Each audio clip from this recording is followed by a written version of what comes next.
안녕하세요. 오늘은 여러분께서 직접 보내주신 자료 뭉치를 가지고 한 바이오 기업 인수합병건의 이면을 좀 깊숙이 들여다보는 시간을 갖겠습니다. 네. 특히 보툴리눔 톡신, 흔히 보톡스로 알려진 그 기술 개발과 관련된 회사의 인수 과정을 둘러싼 여러 의문점들을 파헤쳐 볼 텐데요. 이게 정말 흥미로운 내용들이 많더라고요.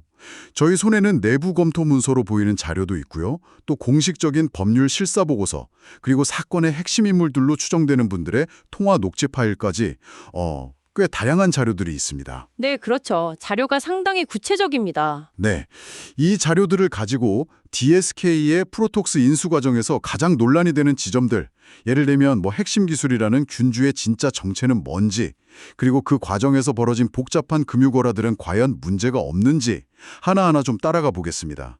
이번 분석의 목표는 명확합니다. 오직 여러분이 제공해 주신 이 자료들에만 근거해서요. 이 복잡하게 얽히고 설킨 사건의 실체를 최대한 객관적으로 한번 재구성해보고 그 과정에서 드러나는 핵심 문제점이나 또 잠재적인 위법 소지들을 명확히 짚어보는 겁니다. 네, 자료에 기반해서만 분석하는 게 중요하겠죠. 맞습니다. 자, 그럼 지금부터 본격적으로 파고 들어가 볼까요? 우선 프로톡스라는 회사가 어떻게 탄생했는지부터 시작해보죠. 자료에 따르면 2015년 9월 정용원 교수와 윤일한 씨가 주축이 돼서 설립했습니다. 네. 그 메덱스젠이라는 회사가 가진 비확산형 보툴리눔 톡신 특허, 이걸 사업화하겠다. 이게 목표였고요. 네, 시작은 그랬습니다. 그런데 시작부터 좀 삐걱거리였던 것 같아요. 모회사 격인 메덱스젠의 주요 주주들, 그러니까 정용원 교수하고 박태규 씨 사이에 분쟁이 있었고, 내부 갈등이 있었군요. 네, 이 문제를 법적으로 해결하려고 2015년 12월에는 법무법인 태평양하고 고문 계약까지 체결합니다. 상황이 꽤 복잡했음을 짐작하게 하는 대목이죠. 바로 이 시점에 박광철 씨라는 인물이 등장합니다. 보톡스 사업의 가능성을 보고 프로톡스, 그리고 이 프로톡스를 인수할 DSK까지 인수하기로 마음먹었다는 건데요. 네, 여기서부터 이제 본격적인 스토리가 시작되는군요. 그렇죠. 자금 조달을 위해서 정찬희 씨에게 손을 내밀었고, 정찬희 씨는 자금 조달 전문가로 알려진 한진영 씨를 소개해 같이 인수 작업에 뛰어들게 됩니다. 근데 흥미로운 점은 그 내부 자료로 보이는 문서에는 박광철 씨가 처음에는 이 한진영 씨의 합류를 썩 내켜하지 않았다, 이런 뉘앙스의 기록도 있다는 겁니다. 처음부터 좀 껄끄러운 관계였을 수도 있겠네요. 여기서부터 이제 주목해야 할 첫 번째, 위험 신호가 등장합니다. 바로 비즈풀이라는 회사하고 얽힌 전환사채 발행 문제인데요. 전환사채요? CB라고 하는? 네, 맞습니다. 나중에 주식으로 바꿀 수 있는 권리가 붙은 채권이죠. 제공된 문서를 보면 박광철 씨가 과거 인연이 있던 윤일환 씨에게 개인적인 부탁, 그러니까 구체적으로 오버 더 마운틴 펜션 인수를 좀 도와달라 이렇게 요청했고, 윤일환 씨가 비즈풀이라는 회사를 통해서 이 작업을 돕기 시작했다고 나옵니다. 개인적인 부탁 때문에 회사가 동원된 건가요? 그렇죠. 정황상 그렇게 보입니다. 특히 2015년 10월 7일자로 작성되었다는 프로톡스와 비즈풀 간의 자문용역 계약서. 이게 논란의 핵심입니다. 어떤 내용인데요? 계약 내용을 보면 용역 대가 5억 원을 현금으로 못 주면 주당 500원, 그러니까 액면가로 전환사채를 발행해서 주겠다. 이런 아주 이례적인 조건이 붙어 있어요. 500원이요? 액면가? 그건 좀... 네.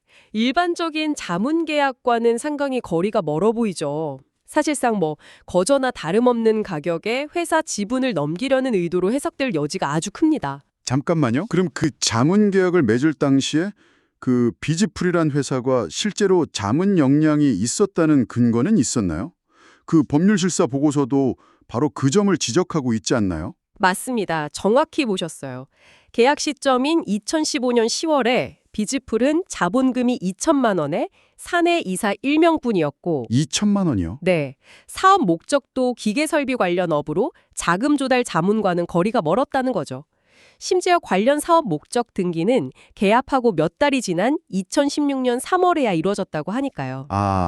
그럼 이건 서류상으로만 급조된 계약 아니냐, 이런 의심을 사기에 충분해 보이는데요. 그렇습니다. 법률보고서는 한 걸음 더 나아가죠. 전환사채 발행을 결정했다는 이사회의 회의록, 이게 2016년 1월 4일자로 기록되어 있는데 실제 등기가 이루어진 날 2016년 3월 2일하고 거의 2달이라는 시간 차이가 있다는 점. 네. 그리고 첨부된 관련 이메일 증거들을 조합해 볼 때 이 계약서와 이사회 의사록 등이 실제로는 2016년 2월 말에서 3월 초 사이에 사후에, 그러니까 나중에 급조돼서 작성됐을 가능성이 높다. 이렇게 강하게 제기합니다. 사후 작성 의혹이군요. 네. 심지어 보고서에 따르면 그 이사회 회의록에 서명했다는 오상태 씨는 당시에 프로톡스 주주 명부에도 없었다고 하니까요. 절차적 정당성에도 큰 구멍이 뚫려 있는 셈이죠. 아, 주주도 아닌 사람이 의사록에 서명을 했다고요? 네, 보고서 내용은 그렇습니다. 이런 식의 전환사채 발행은 프로톡스 정관에 명시된 제3자 배정 요건, 그러니까 외부 투자자에게 신주를 발행할 때 지켜야 할 규칙에도 어긋날 소지가 크다고 분석됩니다. 네. 결국 실제 자금은 뭐 한 푼도 안 들이고 비즈풀, 사실상 윤일한 씨 개인이 주당 500원이라는 헐값에 프로톡스 주식 100만 주를 확보한 뒤에 미리 좀 짜고 친 듯이 주당 7,500원이라는 높은 가격에 DSK에 팔아넘겨서 막대한 차익을 챙기려 한 것이 아니냐, 이런 의혹이 제기되는 겁니다. 500원에 받아서 7,500원에 판다. 엄청난 차익인데요? 그렇죠. 이 차익이 아까 말씀드린 그 오버 더 마운틴 펜션 인수자금 마련과 관련이 있을 수 있다는 추정도 자연스럽게 따라붙고요. 법률 보고서는 이런 행위가 업무상 배임, 그러니까 회사에 손해를 끼치는 결정을 내린 행위에 해당할 수 있고, 또 자본시장법상의 부정거래 행위, 다시 말해 주식시장의 공정성을 해치는 불법 거래에 해당할 수 있다고 경고합니다. 당연히 이 신주 발행 자체가 무효가 될 수도 있고요. 여기서 정말 중요한 지점은 박광철 씨가 이런 심각한 법률적 문제점을 지적하는 그 법률 실사 보고서를 2016년 5월쯤에 받아봤다는 거잖아요. 네, 자료에 그렇게 나와 있습니다. 그런데도 이걸 바로잡으려는 어떤 조치도 취하지 않고 사실상 묵인했다는 점. 제공된 자료에는 박광철 씨가 이 보고서를 수령했다는 내용이 명확히 기재되어 있거든요. 알고도 넘어갔을 가능성이 있다는 거죠. 그 부분이 참 의아한 지점입니다. 자, 자금 거래 문제점도 심각하지만 이제 이 딜의 핵심 가치 자체, 그러니까 보툴리논 균주의 실체에 대한 의혹으로 넘어가 보겠습니다. 이건 좀 더 근본적인 질문을 던지는 것 같아요. 네, 기술의 쥔이 문제죠. 과연 DSK가 막대한 돈을 주고 사려고 했던 그 핵심 기술이 진짜 존재하기는 했던 걸까요? 원래 계약상으로는 정용훈 교수가 프로톡스의 균주를 제공하기로 되어 있었잖아요. 네, 계약은 그랬죠. 하지만 인수 이후에 정 교수는 이런저런 이유를 대면서 균주 제공을 미루거나 회피하는 모습을 보였다고 자료는 기록하고 있습니다. 설령 무언가를 제공했다 하더라도 그게 진짜 약속했던 그 균주가 맞는지, 뭐 제대로 된 건지에 대한 의문이 끊임없이 제기되는 상황인 거죠. 그렇죠. 핵심 자산인데 불확실성이 너무 큰 거죠. 저희가 검토한 DSK 프로톡스 인수 가정점 PDF라는 문서에는 한진영 씨의 진술로 추정되는 꽤 구체적인 내용이 담겨 있습니다. 아, 그 문서요? 네, 박광철 씨 지시를 받아서 한진영 씨 본인이 직접 어딘가에서 균주를 사오고 심지어 보관을 위해서 개인적으로 냉동고까지 구매했다는 주장인데요. 직접 사왔다고요? 정 교수가 주는 게 아니라? 네, 그렇게 주장하고 있습니다. 처음에는 자기 입에 보관하다가 누군가 불법이라고 지적하니까 박광철 씨 차명 재산으로 의심되는 청평의 한 펜션으로 옮겼고, 나중에 프로톡스 연구실이 정식으로 갖춰지니까 최종적으로 그곳으로 이동시켰다, 이런 이야기입니다. 이야기가 점점 복잡해지네요. 균주 출처가 완전 불분명해지는 건데요. 그렇죠. 이 대목은 오현욱 연구원의 통화 녹취 내용과 일부 사실관계가 좀 교차 확인되는 지점입니다.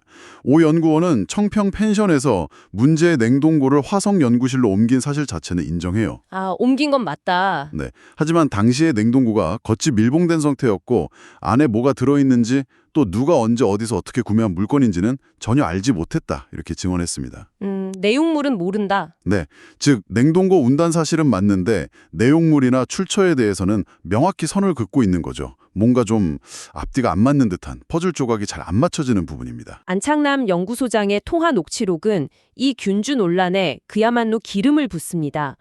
안 소장은 2025년 6월 통화에서 아주 단호하게 말해요.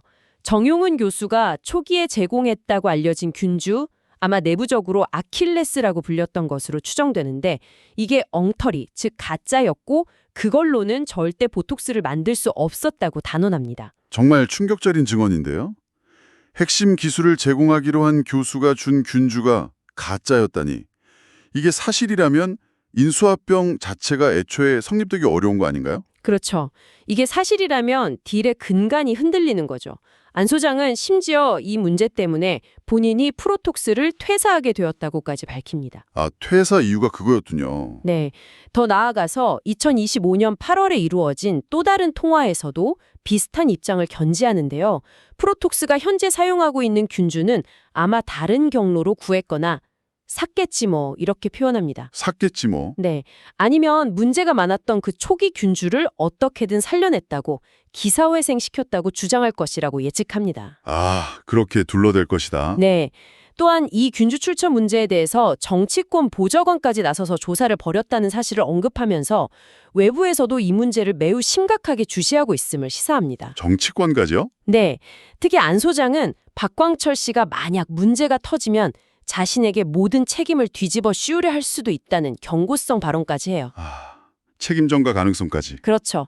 균주의 출처와 진위 여부가 여전히 안개 속에 가려진 해결되지 않은 핵심 쟁점임을 극명하게 보여주는 대목입니다. 균주의 실체도 이렇게 불분명한데 그렇다면 프로톡스란 회사의 가치는 대체 어떻게 평가되었을까요? 이 부분도 들여다볼수록 좀 고개를 젓게 됩니다. 네, 가치평가 문제도 심각하죠. 법률 실사 보고서에 따르면 DSK가 프로톡스 주식을 주당 7,500원이라는 가격에 인수하기로 결정한 근거로 외부 회계법인들 동남, 대주, 영엔진 이 세 곳의 평가 보고서가 제시되었다고 합니다. 네, 보통 외부 평가를 받죠. 하지만 법률 보고서는 이 평가들 자체에 심각한 문제점들이 있다고 지적합니다. 어떤 문제점들인가요? 첫째는 평가가 이루어진 시점, 그러니까 2015년 말에서 2016년 초인데요.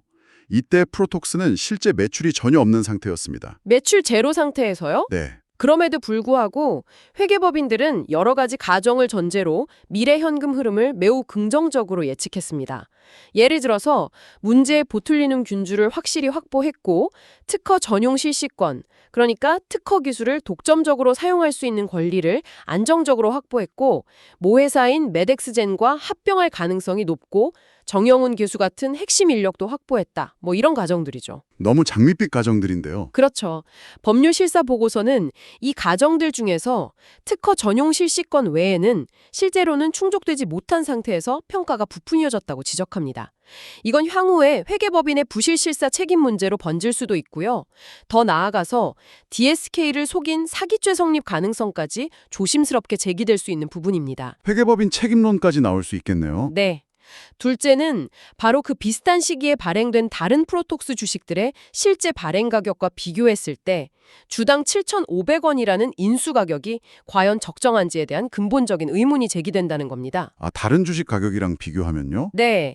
앞서 살펴본 비즈풀 전산사채의 전환 가격은 주당 500원이었죠. 네, 500원. 그리고 잠시 후에 다룰 이경아 씨 등 다른 투자자들에게 발행된 전환사채의 전환 가격은 주당 3,500원이었습니다. 500원, 3,500원짜리 주식이 있는데 7,500원에 샀다. 그렇죠. 이렇게 훨씬 낮은 가격에 발행된 주식들이 엄연히 존재하는 상황에서 7,500원이라는 높은 가격의 인수를 결정한 DSK 측의 책임 있는 결정권자에게도 업무상 배임의 위험, 즉 회사에 손해를 끼친 결정에 대한 법적 책임 문제가 발생할 수 있음을 법률 보고서는 분명히 경고하고 있습니다. 네, 그리고 방금 언급하신 그 이경아 씨 등 24명에게 발행된 전환사채 역시 법률실사 보고서에서 문제점으로 지적됩니다.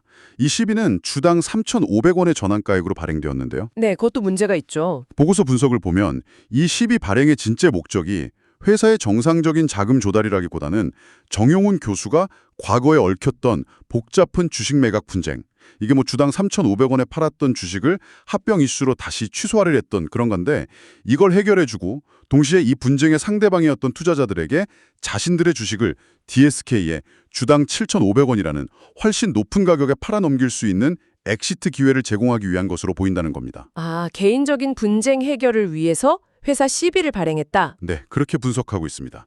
결국 회사보다는 특정 개인들의 이해관계를 해결해주기 위한 성격이 매우 짙다는 거죠. 이 역시 앞서 비즈풀 사례와 마찬가지로 업무상 배임, 자본시장법 위반, 즉 부정거래 행위, 그리고 신주 발행 무효 사유가 될 수 있다는 지적입니다. 이것도 참 문제가 많네요. 끝으로 2016년 3월에 이루어진 메덱스젠과의 특허 전용 실시권 계약 변경 건도 매우 심각한 문제로 지적됩니다. 특허 계약 변경이요? 네, 원래 2015년 10월에 체결했던 계약 내용과 비교해서 프로톡스에게 훨씬 불리한 조건으로 변경되었다는 겁니다.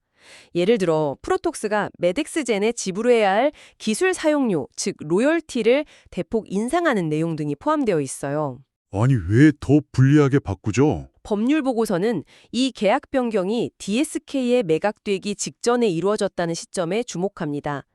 당시 프로톡스의 최대 주주이면서 동시에 메덱스젠의 대표이사였던 정용훈 교수, 그리고 프로톡스의 대표이사이면서 동시에 메덱스젠의 이사였던 김중철 대표가 사실상 공모해서 매각 직전에 프로톡스의 이익을 메덱스젠으로 빼돌린 행위로 볼 수 있다는 겁니다. 아, 자기 회사 이익을 다른 회사로 넘겼다. 그렇죠. 명백한 업무상 배임에 해당하며 동시에 이사가 회사와 개인적 이해관계가 얽힌 거래를 할 때 필요한 절차, 그러니까 이사회 승인 같은 걸 제대로 지키지 않은 자기거래 금지 규정 위반에 해당하여 계약 자체가 무효가 될 가능성이 매우 높다고 판단합니다.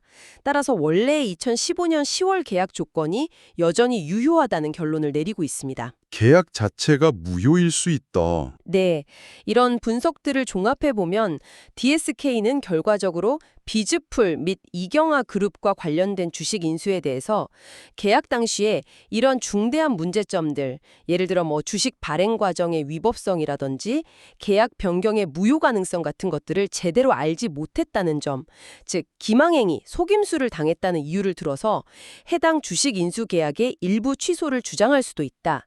이런 법적 검토 의견까지 제시되고 있습니다. 오늘 저희는 여러분께서 제공해 주신 이 귀중한 자료들을 바탕으로 DSK의 프로톡스 인수라는 하나의 사건 속에 정말 얼마나 많은 의혹과 논란이 얽혀 있는지 심층적으로 파헤쳐 보았습니다. 네, 정말 복잡한 사안이었습니다. 헐값에 발행된 전환사채 문제점부터 시작해서 그 실체마저 의심스러운 보틀리눔 균주 논란, 또 부풀려진 기업가치 평가 의혹, 그리고 명백한 이해상충으로 보이는 특허계약 변경까지 정말 복잡하고 민감한 법적, 재무적, 그리고 또 윤리적 문제들이 촘촘하게 얽혀있는 사건임을 확인할 수 있었습니다.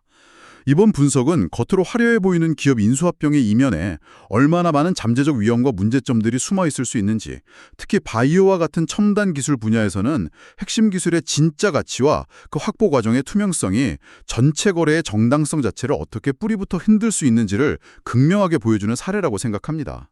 그렇죠. 실사와 검증의 중요성을 다시 한번 느끼게 하죠. 네.